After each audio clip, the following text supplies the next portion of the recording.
toda. Amamos contar historias.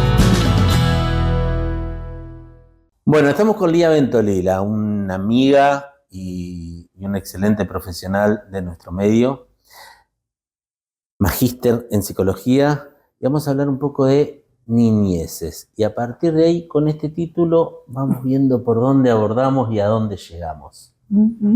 Bienvenida, Lía. Gracias, Marcelo, gracias. Niñeces, que una edad difícil para los padres, ¿no? También, digo, no solamente para el niño. Y el cuidado, y hablando de cuidado y de niños, ¿cómo encaramos esto? Hay una cuestión que me parece reinteresante que vos decís, esta cuestión de la edad y pensar niños y adultos. Y esta es una cuestión a pensar y a reflexionar también y a conocer que la niñez no fue siempre igual. Y por eso hablamos de niñeces, que también está vinculado a cuestiones más de género y no solamente de el varón o la mujer, el niño o la niña. Pero bueno, eso es otra cuestión que es para conversar respecto de las posibles identidades que hay. Pero vuelvo a esta idea primera que vos traes de pensar niño y adulto. Y pensar que en la tradición de la historia del concepto de niñez, siempre niñez fue un concepto muy ligado al adulto. Es un concepto creado por el adulto. Es la niñez así de ver, el niño que no sabe y tiene que saber, ¿no? Es una percepción muy adultocéntrica, en verdad, respecto de un niño. Y sobre todo de pensar de un niño, de una niña, como algo que falta ser construido, ¿no? En esto que decimos los psicólogos, psicólogas de la constitución subjetiva, pero pensando que desde esta mirada adultocéntrica, un niño es algo que le falta, que falta criar, que falta que crezca, que siempre tiene que estar mediado por un adulto que sabe qué es lo que hay que hacer o no hacer. Lo que no quiere decir que el niño tiene que estar, o la niña, solo, abandonado porque él puede hacer lo que quiera. Digamos, ahí hay una brecha compleja para ver. Tiene que haber un adulto y nosotros decimos que acompañe este proceso. Claro, pero el niño es de por sí, no precisa el adulto para hacerlo. Exactamente. Es otro ser. Es otro ser. Es un otro. Y de hecho, una de las cuestiones respecto de las prácticas de cuidado con niñeces es de ubicar el lugar del niño, niña, como partícipe de su deseo y de sus derechos. Siempre hablamos en la Convención de los Niños, que el niño tiene que ser partícipe de la elección respecto de sus derechos, de las legalidades, ¿sí? Que se pueda convertir y que se le pueda dar una voz activa. Este curso que plantea la Universidad de Extensión de cuidados de niños y adolescentes, ¿cuál es el eje de trabajo y a quién convoca? ¿Para quién puede asistir? ¿Quiénes pueden estar habilitados para realizarlo?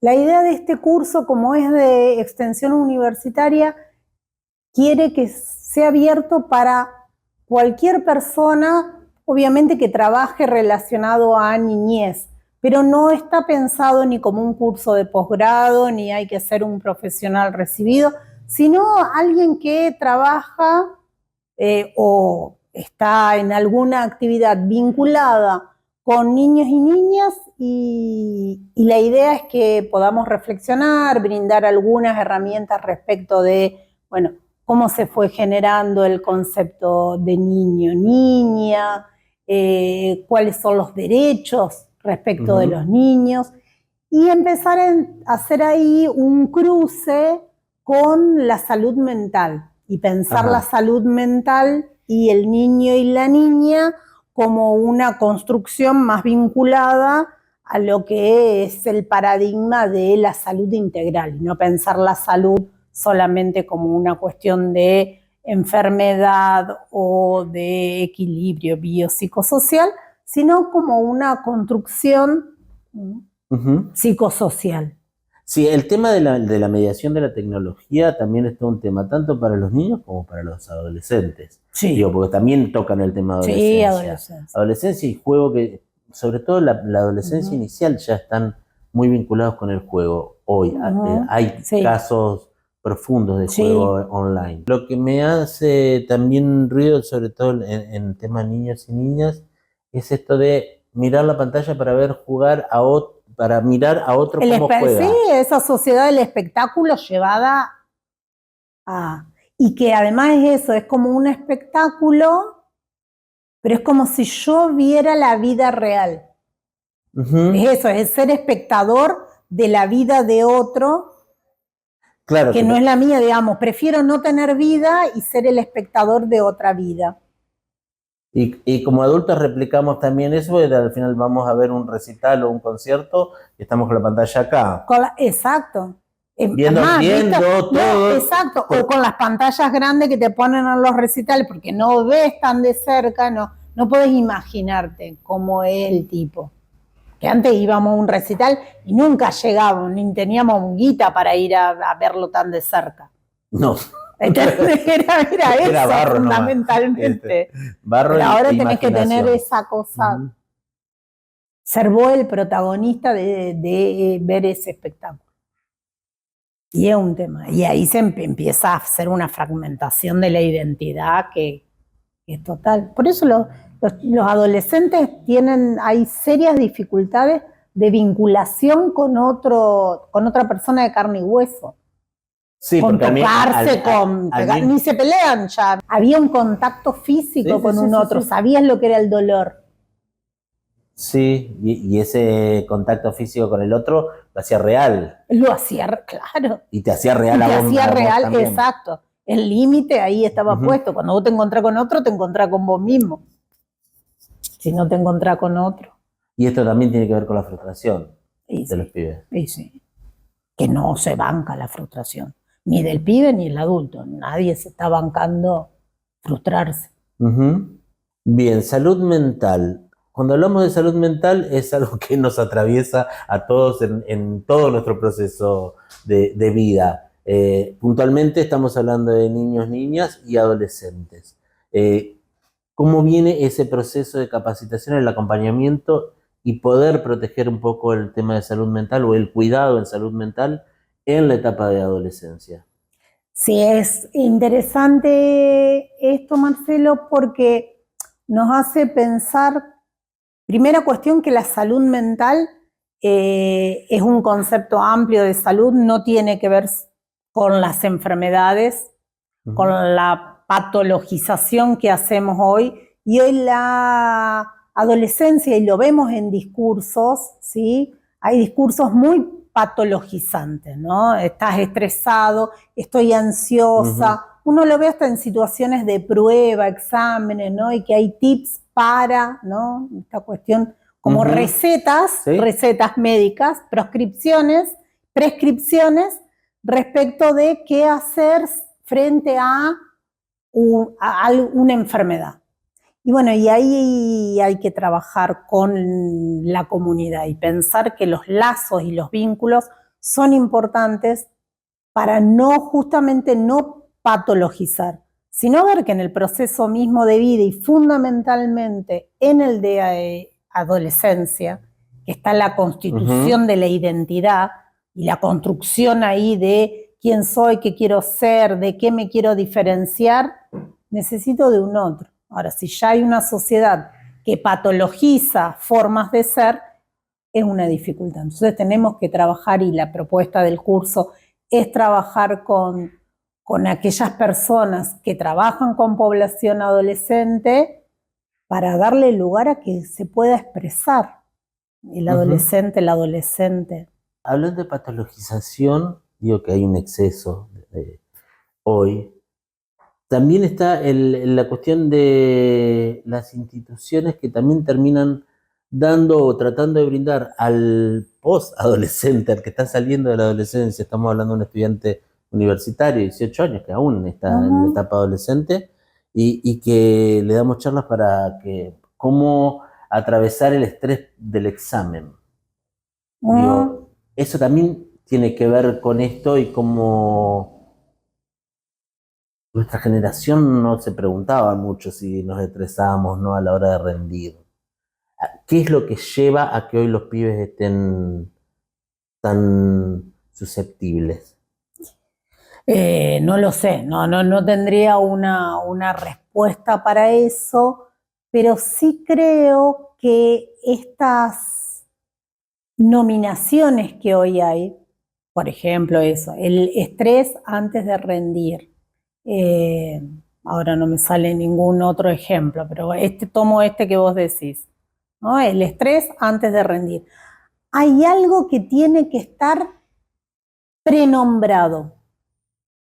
Quizás en otra época, ahí me pongo un poco vieja en esto de que lo de antes era mejor, no es por decir que lo de antes era mejor, sino que justamente lo difícil de soportar la angustia de hoy es que hay una sociedad que no permite que nos angustiemos. Entonces hay que ver de qué manera sacamos el estrés de una situación de examen. Y no ver cómo surfeamos, cómo vivimos ese estrés. Porque esas sensaciones frente a cómo me comporto respecto del saber, o una situación más simple, cómo estoy frente a alguien que me deseo sexualmente, que quiero cortejar y no sé cómo. No hay que tener una prescripción de cómo tengo que hacer para estar enfrente de alguien que me produce deseo. Claro, vos lo dijiste también, ¿no?, que hablaste de los tips, digo, hoy hay tips para todo, Exactamente, porque estamos en una sociedad muy medicalizada, digamos, en esto de cómo que tendríamos que hacer, hacemos A, hacemos B a causa de A. Y en realidad nos estamos volviendo también una sociedad muy, muy binaria. Y es muy, te diría esto, muy, me sale la palabra loco. Pero ahí hay una cuestión. Por un lado, que nos mostramos como sociedades muy abiertas, muy PAM, pero por otro lado con un sistema de pensamiento muy binario. Y eso es un problema. Sí, pero ahí entra en un desequilibrio entre las dos cosas. Exactamente. Imagínate ahí una persona que está en un proceso de constitución subjetiva como es un niño, una niña o un adolescente. Por un lado tiene que ser las múltiples posibilidades, pero por otro lado hay una sociedad que le dice si haces A es consecuencia B, y por eso también hay un refugio a algo que veníamos también comentándolo, que es esto de ver la vida como un espectáculo. No me la quiero jugar tanto tampoco.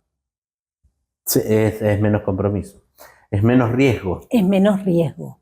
¿Cuál es el deseo? Más allá de los objetivos. Sí. Yo prefiero hablar de deseos más que de objetivos. Sí, totalmente. El deseo que podamos arriesgarnos en esto que vos decís, arriesgarnos a afectarnos, a escuchar al otro, a escuchar a un niño, a una niña, a ser interpelados, a ver qué nos moviliza. Yo creo que en estos tiempos actuales es muy importante poder sentirnos afectados por otro, sea un niño, una niña, un joven, un viejo. Sentirnos. Muchísimas gracias, Lida. Gracias a vos. Toda. Contamos tu historia.